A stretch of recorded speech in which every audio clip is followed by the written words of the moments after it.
Hola a todos, cordial saludo. Mucho gusto, Meili Geraldine Ortiz Tarache, estudiante de la especialización de legislación rural y ordenamiento territorial de la Universidad Uniagraria.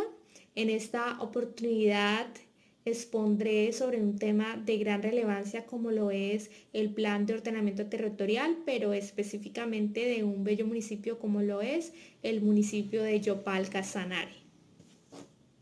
El Plan de Ordenamiento Territorial es el instrumento por excelencia para orientar el desarrollo físico del territorio, garantizando un uso racional del suelo, la sostenibilidad ambiental, la inclusión social y la competitividad económica.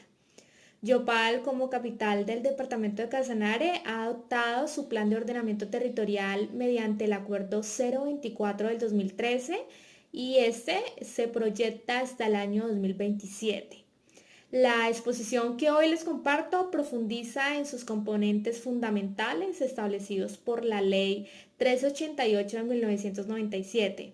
Este plan de ordenamiento tuvo una revisión parcial realizada en el año 2020 y esta se fundamentó en el decreto 1077 del 2015, el decreto 1232 del 2020 y los contrasta con los elementos y lineamientos técnicos y participativos que exige la normativa nacional e internacional, particularmente la metodología de la FAO. A continuación dividiremos nuestro análisis en tres grandes componentes: general, urbano y rural, e incluiremos observaciones finales basadas en una revisión crítica del documento. En primer lugar, el componente general.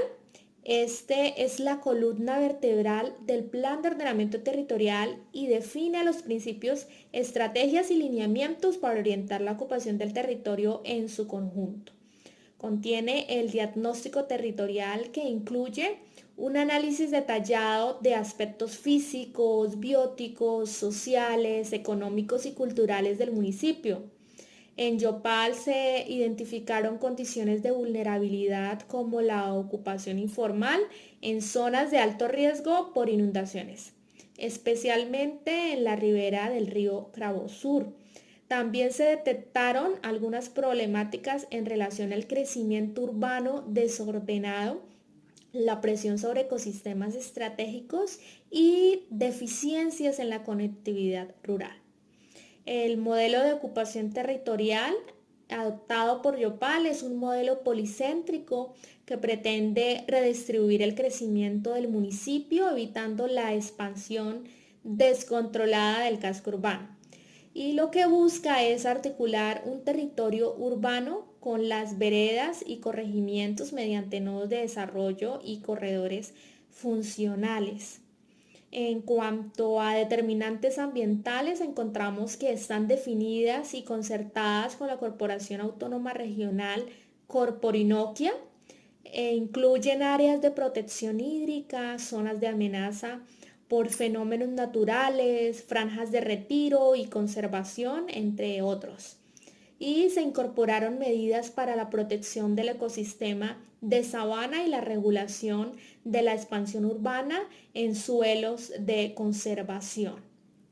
Como objetivos del ordenamiento, el Plan de Ordenamiento Territorial establece metas como el desarrollo sostenible, la cohesión territorial, la resiliencia frente al cambio climático y la equidad social. También busca consolidar un modelo de ciudad-región que garantice bienestar para las generaciones presentes y futuras. Siguiendo con el segundo componente, que corresponde al urbano, este regula el uso del suelo dentro del perímetro urbano y sus áreas de expansión, define proyectos y programas específicos y establece parámetros normativos. Aquí encontramos la zonificación urbana, que se divide el suelo en zonas de uso residencial, institucional, comercial, industrial, de servicios y recreativas.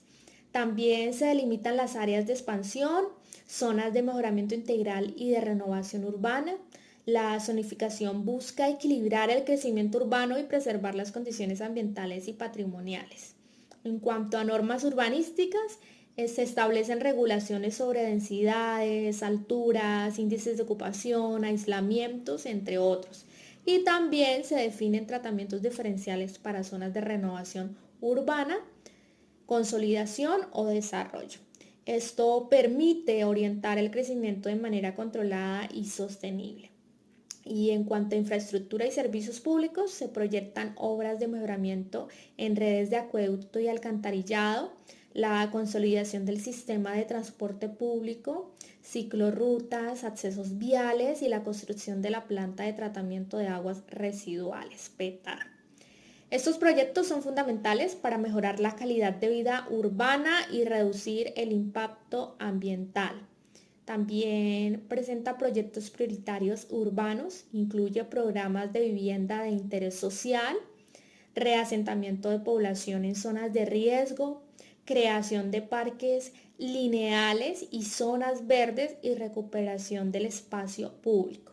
Estos proyectos apuntan a mejorar las condiciones de habitabilidad y equidad de la ciudad de Yopal.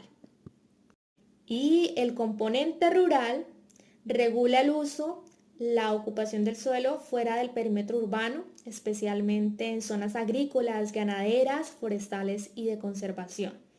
Encontramos una zonificación rural identificando y delimitando zonas agropecuarias forestales, de conservación ambiental y de contención urbana.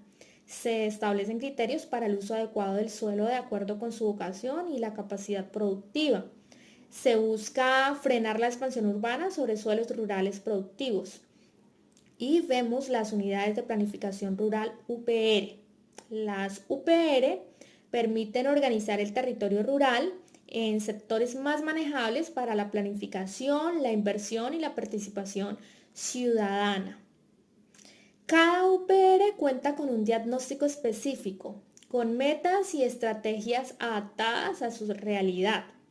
En cuanto a gestión de riesgos, se contemplan acciones para la prevención y mitigación de amenazas naturales, especialmente deslizamientos e inundaciones. En Yopal se establecieron zonas de riesgo no mitigable que restringen el uso del suelo y orientan procesos de reubicación. Y proyectos productivos rurales se promueven actividades como la ganadería tecnificada, la agricultura sostenible, el turismo rural, la agroindustria y la piscicultura. Estos proyectos buscan dinamizar la economía rural y mejorar la calidad de vida de los habitantes del campo.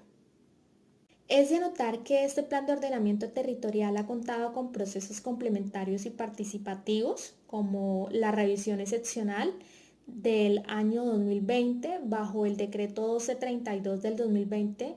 Se hizo una revisión parcial que corrigió errores cartográficos, ajustó el modelo de ocupación y actualizó algunos parámetros urbanísticos. Esta revisión buscó mayor coherencia técnica y normativa. En cuanto a participación ciudadana, esta se llevó a cabo a través de talleres, cabildos abiertos y mesas sectoriales. Se integraron aportes de comunidades rurales y urbanas, líderes sociales, gremios, academia y entidades públicas. Y esto fortaleció la legitimidad del plan de ordenamiento territorial y enriqueció su enfoque territorial. La concertación ambiental se llevó a cabo con Corporinoquia y fue muy determinante para garantizar que las decisiones del POT respetaran los límites ambientales del territorio. El Consejo Territorial de Planeación emitió concepto favorable tras evaluar la coherencia del plan. Y ya, bueno, como observación final a este análisis, o como consecuencia de este análisis, tenemos que el plan de ordenamiento territorial de Yopal se ajusta en términos generales a los lineamientos legales y metodológicos establecidos en la normativa nacional. Se evidencia un esfuerzo importante por integrar la dimensión ambiental, social y económica del territorio. No obstante, se destacan algunos aspectos a fortalecer, tales como la articulación regional limitada. Falta una mejor conexión con el plan de manejo y ordenamiento de la cuenca del río Cravo Sur y los POT de municipios vecinos. A su vez, en cuanto a población vulnerable, no se evidencia un enfoque diferencial robusto hacia comunidades indígenas, hacia afrodescendientes o población víctima del conflicto. Y también el seguimiento y evaluación. Se requiere un sistema más claro y participativo para monitorear el cumplimiento de metas y ajustar el plan según los resultados. A manera de recomendaciones, personalmente considero necesario, en primer lugar, que se fortalezca el componente rural con inversiones públicas sostenidas, asistencia técnica y conectividad vial. En segundo lugar, avanzar en la integración territorial mediante instrumentos como los planes estratégicos intermunicipales. Y tercero, crear observatorios ciudadanos para el seguimiento del plan de ordenamiento territorial con participación de universidades, veedurías y organizaciones sociales. De esta manera, doy por finalizado esta exposición. Muchas gracias por toda su atención.